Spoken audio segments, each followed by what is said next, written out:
दोस्तों आज हम आपको एक बार फिर से फैक्ट्री में ऐसी कमाल की चीजें बनते हुए दिखाएंगे जिन चीजों के बारे में हर किसी को पता होना चाहिए कि ये सब चीजें कैसे बनती हैं। दोस्तों अगर आपने ये पूरी वीडियो देख ली तो मैं पूरे वादे के साथ कहता हूँ कि आपकी नॉलेज कई गुना तक बढ़ जाएगी।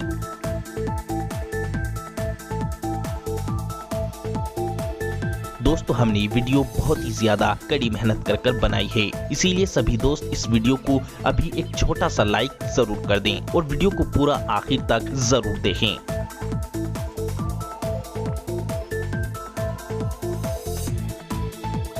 तो चलिए वीडियो को शुरू करते हैं।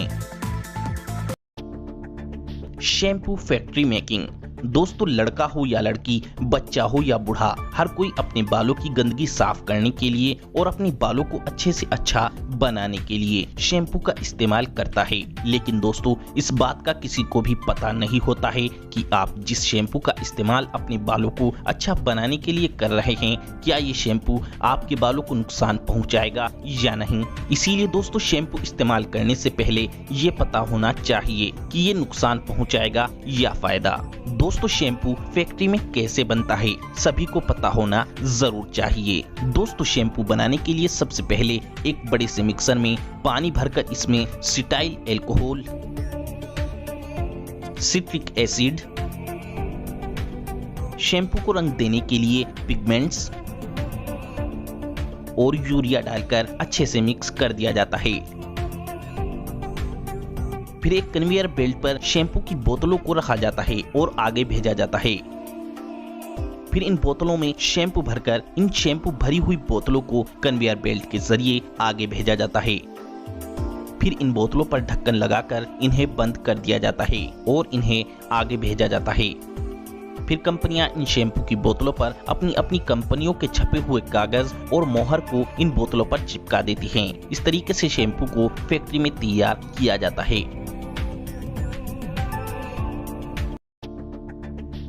Baby diapers making machine. दोस्तों बेबी डायपर बनाने के लिए इस मशीन में एक साथ दो खास तरह के रोल लगाए जाते हैं जिन्हें सेल्यूलस पल्प कहा जाता है। ये सेल्यूलस पल्प पॉलीप्रोपाइलीन और पॉलीथाइलीन से मिलकर बनते हैं। फिर बच्चों की यूरिन यानी पेशाब को एब्जॉर्ब करने के लिए इनके ऊपर सोडियम पॉलीक्रिलेट, लुगदी और पॉलिस्टर को ये मशीन प्रेस कर लगा देती है।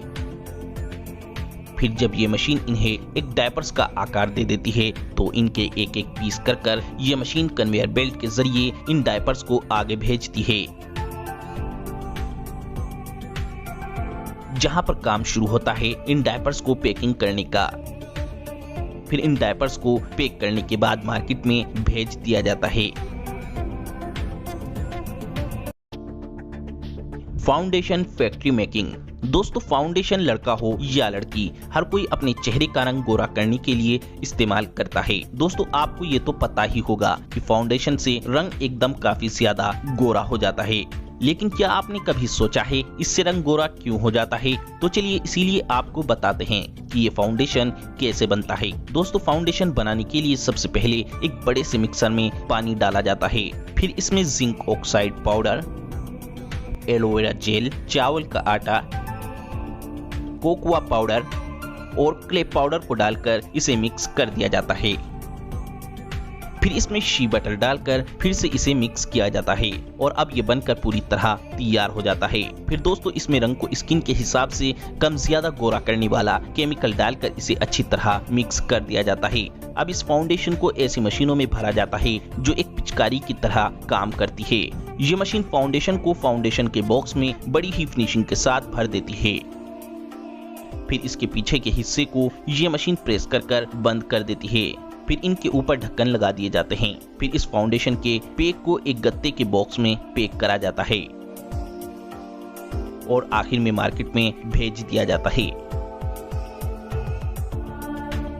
Cloth factory making. दोस्तों आप जो भी मार्केट से कुर्ती शलवार का कपड़ा, लेडीज के कमीज का कपड़ा, शॉल, जर्सी बेड की बड़ी बड़ी चादरें या फिर हर तरह का कॉटन, सूती किसी भी तरह का कपड़ा खरीद कर लाते हैं, क्या आपने कभी सोचा है कि ये कपड़े आखिर फैक्ट्री में कैसे बनते हैं? दोस्तों आप पूरी तरह से जरूर चौंक जाएंगे फैक्ट्री में कपड़ा बनते हुए देखकर। फैक्ट्री में कपड़ा बनते हुए देखकर तो आपका मन भी ऐसी ही फैक्ट्री बनाने का करने लगेगा, क्योंकि कपड़ा फैक्ट्री के अंदर बनता ही बड़े आसान तरीके से है। दोस्तों किसी भी तरह का कपड़ा बनाने के लिए बड़ी सारी अलग अलग रीलों का यूज किया जाता है। बस रीलों को इस क्लॉथ नीटिंग मशीन में लगाकर छोड़ दें, फिर बाकी का सारा काम ये मशीन कर देती है। ये मशीन सफेद कुर्ते के कपड़े को सुंदर सुंदर डिजाइन में बुनकर खुद ही रोल भी करती चली जाती है। टी शर्ट और शर्ट बनाने के लिए भी इसी तरीके की मशीन का इस्तेमाल किया जाता है। बस जिस रंग का कपड़ा बनाना होता है उस रंग की रीलें इस मशीन में फिट कर दें और मशीन में टी शर्ट या शर्ट का डिजाइन भी फिक्स कर दें। बस फिर ये मशीन बड़ी ही तेजी से टी शर्ट और शर्ट तैयार कर देती है। बेड की चादरें बनाने के लिए इस नीटिंग मशीन का यूज किया जाता है। देखिए ये मशीन बड़ी ही तेजी से सुंदर सुंदर डिजाइन की बेड की चादरें तैयार कर देती है और लेडीज के कुर्ते के कपड़े को और साड़ी के कपड़े को इस तरीके से तेजी से बुना जाता है।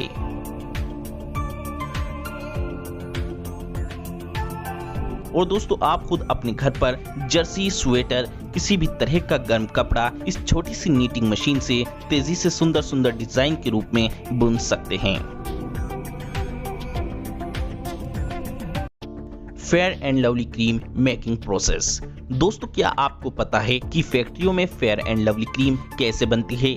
दोस्तों रंग गोरा करने के लिए अक्सर लड़कियां फेयर एंड लवली क्रीम लगाती हैं, लेकिन दोस्तों आपको ये क्रीम लगाने से पहले पता होना चाहिए कि ये क्रीम आखिर फैक्ट्री में बनती कैसे है।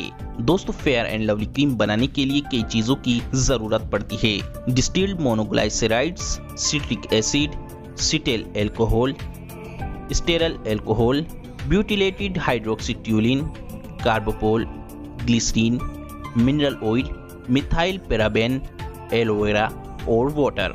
दोस्तों फेयर एंड लवली क्रीम बनाने के लिए सबसे पहले एक बड़े से मिक्सर में मिल्क यानी दूध को डाला जाता है, फिर इस दूध में मिनरल वाटर डाला जाता है, फिर इस मिक्सर में फेयर एंड लवली क्रीम के सभी इंग्रेडिएंट्स को डाला जाता है। फिर मिक्सर को चलाकर ये सभी चीजें अच्छे से मिक्स होकर एक क्रीम का रूप ले लेती हैं। फिर इस क्रीम को एक ऐसी मशीन में डाला जाता है जिससे कि ये क्रीम फेयर एंड लवली के बॉक्स में आसानी से भरी जा सके। ये मशीन फेयर एंड लवली के बॉक्स में क्रीम बड़ी ही तेजी से भर देती है। फिर कन्वेयर बेल्ट के जरिए ये फेयर एंड लवली क्रीम आगे जाती है, जहाँ पर फेयर एंड लवली बॉक्स के पीछे का खुला मुंह ये मशीन प्रेस कर इस खुले हिस्से को बंद कर देती है। फिर ये क्रीम कन्वेयर बेल्ट के जरिए आगे जाती है, जहां पर इन क्रीम को एक कागज के बॉक्स में पैक कर दिया जाता है। इस तरीके से फेयर एंड लवली क्रीम पूरे तरीके से बनकर तैयार हो जाती है। Polyester cloth making process. दोस्तों क्या आपको पता है कि खराब प्लास्टिक से नए नए सुंदर कपड़े बनाए जा सकते हैं और आज मार्केट में प्लास्टिक से बने हुए कपड़े बहुत ही ज्यादा पॉपुलर भी हो रहे हैं। दोस्तों खराब प्लास्टिक से नए कपड़े बनाने के लिए सबसे पहले बहुत सारी खराब प्लास्टिक की बोतल और खराब प्लास्टिक के किसी भी सामान को एक कन्वेयर बेल्ट पर डालकर एक क्रशिंग सेक्शन में भेजा जाता है, जहां पर सारी प्लास्टिक को क्रश कर दिया जाता है, जिससे कि प्लास्टिक बिल्कुल बारीक हो जाती है। फिर इस बारीक प्लास्टिक को गरम गरम पानी में डालकर अच्छे से साफ कर लिया जाता है और एक छड़ने की मदद से साफ बारीक प्लास्टिक बाहर निकाल ली जाती है। फिर इस बारीक प्लास्टिक को एक रोटेटिंग मशीन में डाला जाता है, जहां पर यह बारीक प्लास्टिक एक प्लास्टिक पाउडर का सा रूप ले लेती है।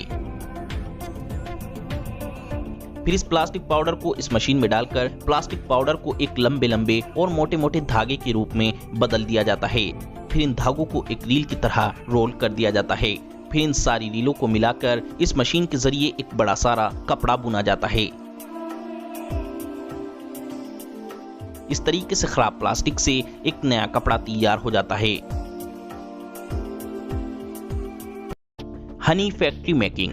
दोस्तों शहद एक ऐसी चीज है जो हर बीमारी में किसी न किसी रूप में फायदा पहुंचाती है। लेकिन दोस्तों, आप जो मार्केट से किसी भी कंपनी का शहद खरीद कर खाते हैं, क्या आपको पता है वो शहद फैक्ट्रियों में कैसे बनाया जाता है? दोस्तों, शहद बनाने के लिए सबसे पहले मधुमक्खियों की खेती की जाती है। जी हाँ दोस्तों, खेती की जाती है। दोस्तों, कंपनियों के द्वारा कई सारे लकड़ी के बॉक्स बनाए जाते हैं जिनमें मधुमक्खियां रहती हैं। अब आसपास के फूलों पर से ये मधुमक्खियां उनका रस पीकर अपने लकड़ी के बॉक्स में इस रस को इकट्ठा करती रहती हैं और इस लकड़ी के बॉक्स में ये मधुमक्खियां अपना एक बड़ा सारा एक शहद का छत्ता तैयार कर लेती हैं। जब छत्ता पूरे तरीके से तैयार हो जाता है तो इन मक्खियों पर धुआं डालकर इनको भगा दिया जाता है और शहद का छत्ता निकाल लिया जाता है। फिर इन छत्तों को फैक्ट्री में ले जाकर इस मशीन में इन शहद के छत्तों को डाल दिया जाता है, जहां पर ये मशीन इन छत्तों के ऊपर से वैक्स के कवर को उतार देती है।